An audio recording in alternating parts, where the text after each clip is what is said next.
نحمده ونصلي على رسوله الكريم. أما بعد فأعوذ بالله من الشيطان الرجيم. بسم الله الرحمن الرحيم. الذين ينفقون أموالهم بالليل والنهار سرا وعلانية فلهم أجرهم عند ربهم ولا خوف عليهم ولا هم يحزنون. الذين يأكلون الربا لا يقومون إلا كما يقوم الذي يتخبطه الشيطان من المس، ذلك بأنهم قالوا إنما البيع مثل الربا وأحل الله البيع وحرم الربا، فمن جاءه موعظة من ربه فانتهى فله ما سلف وأمره إلى الله ومن عاد فأولئك أصحاب النار هم فيها خالدون. گزشتہ آیات کے اندر صدقہ اور انفاق فی سبیل اللہ کے فضائل اور مسائل کا تذکرہ تھا. اسی کو آگے بڑھاتے ہوئے اللہ رب العزت ارشاد فرما رہے ہیں الذین ينفقون اموالهم باللیل والنہار، وہ لوگ جو اپنا مال خرچ کرتے ہیں راتوں کو اور دن کو، سرًا وعلانیہ، وشدہ طور پر اور علانیہ طور پر، ظاہری طور پر، فَلَهُمْ أَجْرُهُمْ عِنْدَ رَبِّهِمْ، ان کے لیے اجر ہے ان کے رب کے ہاں. بعض حضرات نے فرمایا کہ یہ آیت حضرت سیدنا صدیق اکبر رضی اللہ تعالیٰ عنہ کے بارے میں نازل ہوئی کہ انہوں نے 4000 دینار اللہ کے راستے میں صدقہ کیے، اور اس طور پر کہ 1000 رات کو کیا، 1000 دن کو، 1000 وشیدہ طور پر کیا اور 1000 علانیہ طور پر. تو ان کے فضائل کو ظاہر کرنے کے لیے اللہ نے اس کو قرآن بنا کر اتار دیا. وَلَا خَوْفٌ عَلَيْهِمْ وَلَا هُمْ يَحْزَنُونَ، جو لوگ اس طرح خرچ کرتے ہیں قیامت میں نہ ان کو کوئی خوف ہوگا اور نہ کسی بات کا غم ہوگا. خوف کرتے ہیں ماں باپ کسی معاملے کے اوپر پریشانی ہو تو وہاں پر یہ بھی نہیں ہوگا کہ کل پتہ نہیں ہمارے ساتھ کیا ہونے والا. اللہ جنت کی بشارت سنا دیں گے، اور پہلے جو اعمال کیے ہیں ان کے اوپر کوئی قدر اور افسوس بھی نہیں ہوگا. الذین یأکلون الربا لا یقومون الا کما یقوم الذی یتخبطه الشیطان من المس. یہاں سے سود کی مذمت کو بیان کیا جا رہا ہے. ارشاد فرمائے کہ وہ لوگ جو سود کھاتے ہیں نہیں کھڑے ہوں گے یعنی روز قیامت مگر ایسے جیسے وہ شخص جس کو شیطان چپک کر اس کو پاگل کر دے، اس کو خبتی بنا دے. یہ ان کی سزا کیوں ہوگی؟ ذَلِكَ بِأَنَّهُمْ قَالُوا إِنَّمَا الْبَيْعُ مِثْلُ الرِّبَا، یہ اس لیے کہ ان کا یہ کہنا کہ بیع ربا کی طرح ہی ہے. سود میں بھی نفع آتا ہے اور بیع میں بھی نفع آتا ہے، دونوں میں کوئی فرق نہیں. حالانکہ اللہ ارشاد فرماتے ہیں وَأَحَلَّ اللَّهُ الْبَيْعَ وَحَرَّمَ الرِّبَا، حالانکہ اللہ نے بیع کو حلال قرار دیا اور سود کو حرام قرار دیا. فَمَنْ جَاءَهُ مَوْعِظَةٌ مِّن رَّبِّهِ، بس جو اپنے رب کی طرف سے نصیحت کو حاصل کر لیتا ہے، فَانْتَهَا، اور وہ سودی معاملات سے رک جاتا ہے، فَلَهُ مَا سَلَف، تو جو پہلے مال گزر چکا معاملہ وہ اس کی ملکیت ہے. وَأَمْرُهُ إِلَى اللَّهِ، اب کوئی یہ بھی کر سکتا ہے کہ ظاہری طور پر وہ کہے کہ وہ مسلمان ہو گیا اور دل میں نفاق ہو، فرمایا اس کا معاملہ اللہ کے سپرد ہے۔ وَمَنْ عَادَ، لیکن جو دوبارہ سودی معاملہ کرے گا فَأُولَٰئِكَ أَصْحَابُ النَّارِ، یہ جہنمی لوگ ہیں۔ اور چونکہ انہوں نے سود کو حلال سمجھا، حرام کو حلال سمجھنا کفر ہے، اور کافر ہمیشہ جہنم میں رہے گا، اس لیے فرمایا ہم فیہا خالدون، یہ ہمیشہ جہنم میں رہیں گے۔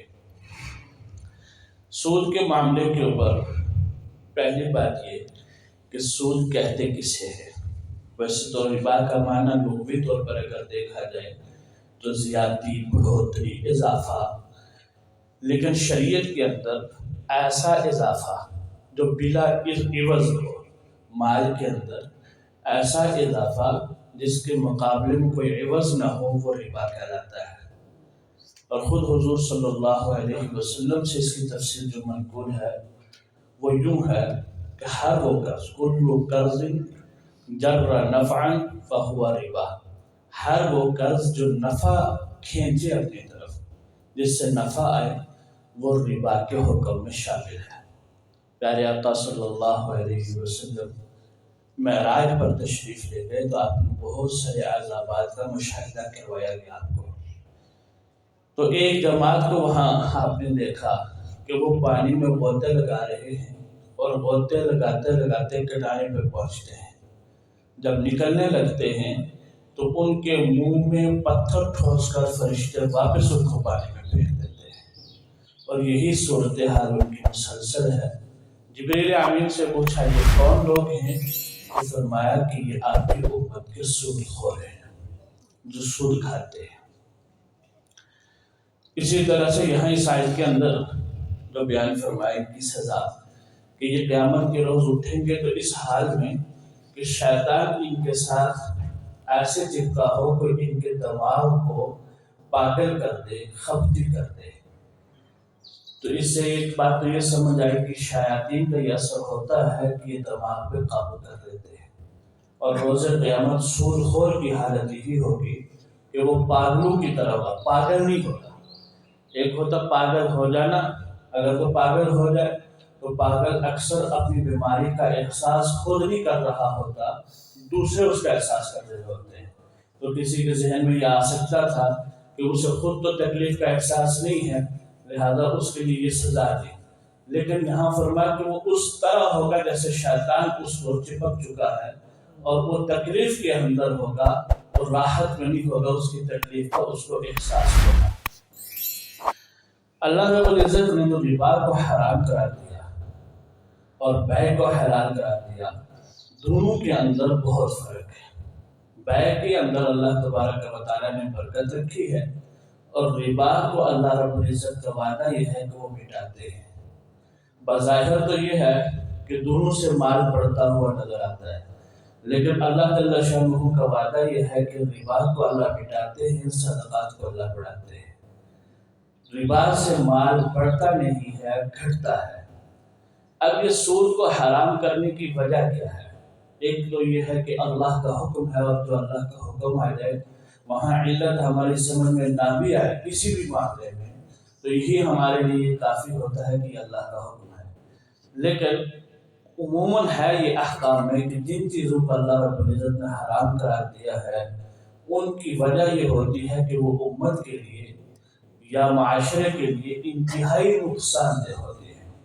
یہی حال سود کا بھی ہے کہ سود کے اندر غریب کے خون کو چوسا جاتا ہے، احساس ختم ہو جاتا ہے، اور اگر کوئی یہ کہے کہ نہیں بظاہر تو اگر آپ یہ کہتے کہ اس میں نقصان ہے اور اس سے مال سمٹ کے بعد کم ہاتھوں میں آتا ہے، لیکن انفرادی طور پر تو نفع آ رہا ہے، کسی آدمی کو فائدہ ہو رہا ہے، بیع سے بھی فائدہ ہوتا ہے، سود سے بھی فائدہ ہو رہا ہے، لیکن اگر کوئی ایک اعتبار سے کسی چیز میں فائدہ ہو اور کئی اعتبار سے نقصان ہو، تو ہر چیز کے دونوں پہلو کو دیکھ کر یہ دیکھا جاتا ہے کہ اس کے نقصانات زیادہ ہیں یا فوائد زیادہ ہیں۔ جیسے اللہ رب العزت نے شراب کے بارے میں قرآن کریم میں فرمایا کہ اس کے نقصانات اس کے فوائد سے زیادہ ہیں، اس لیے اس کو حرام کیا گیا ہے۔ اسی طریقے سے اگرچہ ربا کے معاملے میں جو آدمی سود کے اوپر پیسے دیتا ہے اور اس کو واپس اضافی رقم ملتی ہے تو بظاہر یہ لگتا ہے کہ اس کو تو فائدہ ہو رہا ہے، لیکن اگر کوئی آدمی اس کی مثال یوں دے کہ ایک چور چوری کرتا ہے، لوگوں کے مال کو لوٹتا ہے، تو بظاہر تو چور کو فائدہ ہو رہا ہے، تو اگر اس فائدے کی وجہ سے ہم اجازت دے دیں کہ چوری کرنا جائز ہے تو یہ عقل کے خلاف ہے۔ اسی طریقے سے سود کا معاملہ ہے، اگر اس کی اجازت دے دی جائے تو سود کے معاملے کے اندر ایک آدمی کو فائدہ ہو رہا ہے اور ساری انسانیت کو نقصان ہو رہا ہے۔ یہاں صرف اسلام اور مسلمان کی بات نہیں، ساری انسانیت کو نقصان ہو رہا ہے، اور وہ نقصان اس انداز کا ہوتا ہے کہ جو سود بڑھتا چلا جاتا ہے، اصل رقم ادا کرنے سے بھی وہ قاصر ہوتا ہے۔ بسا اوقات اس نے سود لے لیا اور سود کے اوپر کاروبار شروع کیا، بعد میں وہ کاروبار اس کا ناکام ہو گیا، اب اس کو سود کی رقم تو اس کی آئے دن بڑھتی چلی جا رہی ہے اور وہ رقم ادا کرنے کی اس کے پاس کوئی گنجائش نہیں۔ ایک وقت یہ آتا ہے کہ اس کا اپنا گھر بھی بک جاتا ہے، اپنا سب کچھ بک جاتا ہے، پھر بھی یہ اس سے خلاصی حاصل نہیں کر سکتا، اس سے بچ نہیں سکتا، اور اس وقت ہم بحیثیت قوم مجموعی اعتبار سے اس کا شکار ہے کہ ہم سود کے معاملے میں ہر ایک ہمارا بچہ جو ابھی ماں کے پیٹ سے ابھی پیدا ہوتا ہے وہ پہلے سے مقروض ہوا ہوتا ہے، اور اس کی وجہ یہی ہے کہ یہ لعنت ایسی ہے کہ یہ پیسے سمٹ کر چند ہاتھوں میں چلے گئے، اور ان چند ہاتھوں میں جانے کا ایک نقصان اور یہ ہوتا ہے کہ جب رقم چند ہاتھوں میں چلی جاتی ہے تو اشیاء کے ریٹ پھر مناسب نہیں رہتے بلکہ وہ من مانے ہوتے ہیں۔ جب چند ہاتھوں میں ساری چیزیں چلے گی، اب انہوں نے اپنی مرضی سے چیزوں کے ریٹ طے کرنے ہیں، جو ان کے دل میں آئے گا وہ طے کریں گے، تو جو قدرت کا نظام ہے وہ سارا درہم برہم ہو جاتا ہے۔ اللہ تبارک و تعالی نے اس نظام کو ایک خاص حیثیت سے ترتیب دی ہے۔ بعض لوگ جو سود کے معاملے میں اعتراض کرتے ہیں کہ سود حرام نہیں ہے تو وہ اس میں تعویلات کرتے ہیں۔ مثلا وہ یہ کہتے ہیں کہ حضور صلی اللہ علیہ وسلم کے زمانے میں جو سود تھا وہ یہ تھا کہ کسی کو قرضہ دے دیا جائے اور قرضے کے اوپر نفع دیا جائے، اس کو ربا القرآن بھی کہا جاتا ہے اور اس کو ربا الاصل بھی کہا جاتا ہے۔ اصل سود کا یہی معاملہ تھا۔ وہ کہتے ہیں یہ تو ایک بات ٹھیک ہے کہ کسی کو قرضہ دے دیا، 1,00,000 روپے دیا اور واپس مطالبہ کیا کہ 1 سال بعد یا 6 ماہ بعد میں آپ سے 1,50,000 واپس لوں گا، 2,00,000 واپس لوں گا، تو یہ سود یہ حضور صلی اللہ علیہ وسلم کے زمانے میں بلکہ حضور سے پہلے یہود میں اصل سود کو جاری کرنے والے اور اس کو چلانے والے یہودی تھے، اور خود تورات کے اندر سود کی حرمت کا حکم موجود تھا۔ حضرت موسیٰ علیہ السلام نے ان کو روکا تھا کہ سودی لین دین سے باز رہو، تو وہ یہ کہتے ہیں کہ یہ سود تو حرام ہے، لیکن تو تجارتی سود ہے یہ حرام نہیں ہے، کیونکہ تجارتی سود حضور صلی اللہ علیہ وسلم کے زمانے میں موجود نہیں تھا، صحابہ کے زمانے میں موجود نہیں تھا کہ رقم لے کے تجارت میں لگا لی اور پھر اس سے نفع حاصل کیا جائے، جیسے کہ آج کل بینکوں سے قرض لیا جاتا ہے اور وہ قرض تجارت کے لیے لیا جاتا ہے، حالانکہ یہ دعویٰ ان کا سراسر غلط ہے۔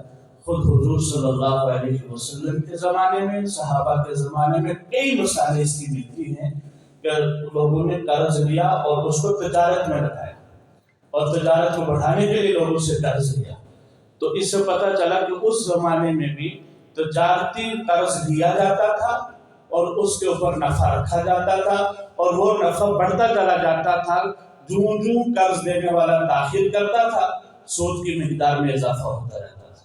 ایک وقت آتا تھا کہ اس کا کاروبار بھی جاتا تھا اور اس کی کل ملکیت چلی جاتی تھی۔ بعض لوگ یہ کہتے ہیں کہ سود میں برکت نہیں ہے، حرام ہے، تو اب ہم آپ کو ان ملکوں میں لے جاتے ہیں جہاں سودی نظام ہے اور وہاں پر ان کی ترقی تمہیں دکھاتے ہیں۔ یاد رکھیے کہ ایک ہوتی ہے برکت، ایک ہے کثرت، دونوں میں بہت فرق ہے۔ مال و دولت کے ذریعے سے اسباب راحت تو خریدے جا سکتے ہیں، راحت نہیں خریدی جا سکتی۔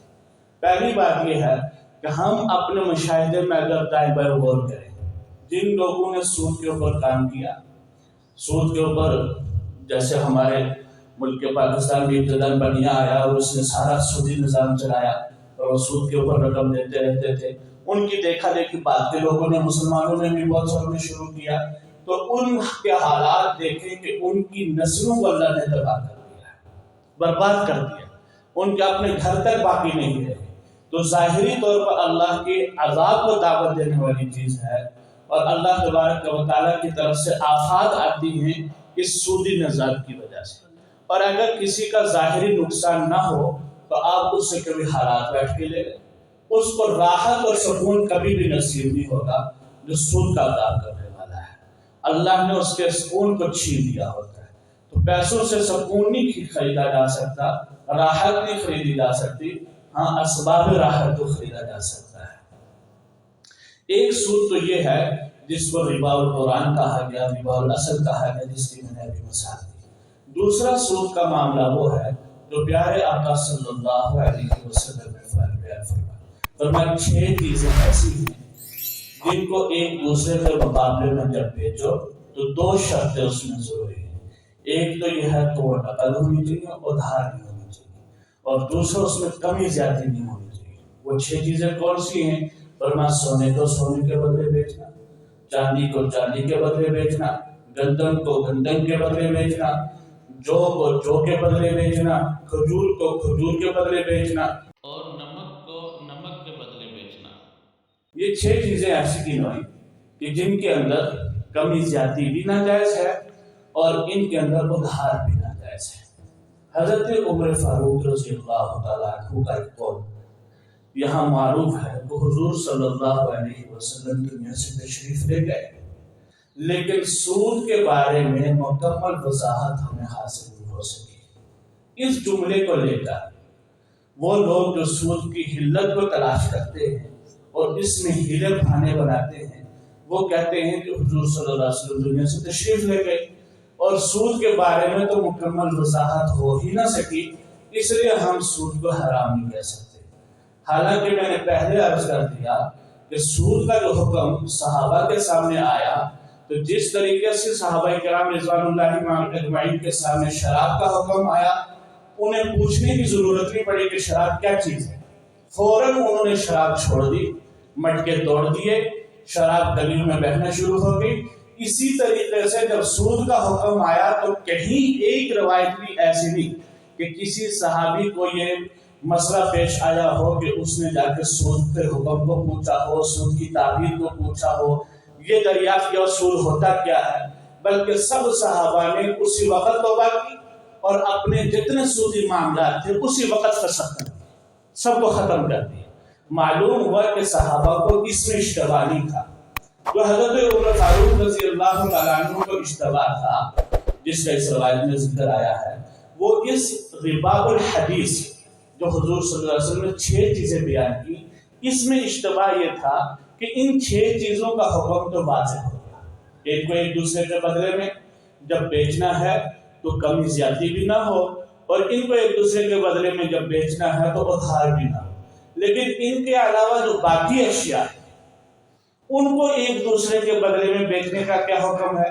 مثلا چاول کو چاول کے بدلے بیچ رہا، نمک کو نمک کے بدلے بیچ رہا، یا اس طرح سے کوئی اور چیز ہے جو جنس ایک ہے اور ایک جنس کو دوسرے کے بدلے میں بیچ رہا ہے، کمی زیادتی کے ساتھ بیچ رہا ہے.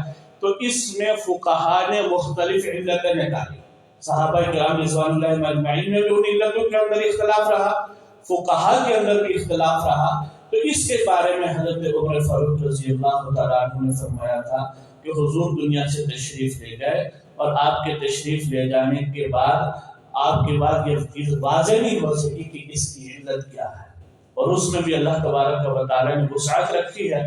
اللہ نے علماء کے اختلاف کو رحمت بنایا ہے. ان میں سے جس کو بھی علت سمجھ کر عمل کر دیا جائے اللہ رب العزت کی اس کے اوپر رحمت نازل ہوگی. انشاءاللہ مزید وضاحت اس کے اگلے درس میں آئے گی. اس آیت کی ہم تشریح پڑھ لیتے ہیں. الذین یأکلون الربا، وہ لوگ جو ربا کھاتے ہیں، لا یقومون الا کما یقوم الذی یتخبطہ الشیطان من المس، وہ کھڑے نہیں ہوں گے مگر اس شخص کی طرح، یعنی روز قیامت اٹھیں گے جس کو شیطان نے اپنے چھونے سے پاگل کر دیا ہو. ذالک بانہم قالوا، یہ اس لیے ہے کہ انہوں نے یہ کہا انما البیع مثل الربا، بیع سود کی طرح ہے۔ یہاں جملہ تو یہ کہنا چاہیے تھا ان کو کہ سود بیع کی طرح ہے، کہ جیسے بیع حلال ہے سود بھی حلال ہے، لیکن انہوں نے استہزاء کیا، انہوں نے کہا اگر سود حرام ہے تو پھر بیع بھی حرام ہے۔ تو اس کا جواب تو ایک یہ تھا کہ اللہ جل شانہ سود اور بیع کی الگ الگ تعریف بیان فرماتے اور دونوں کی وضاحت فرماتے، لیکن اللہ نے یہ طرز اختیار نہیں کیا۔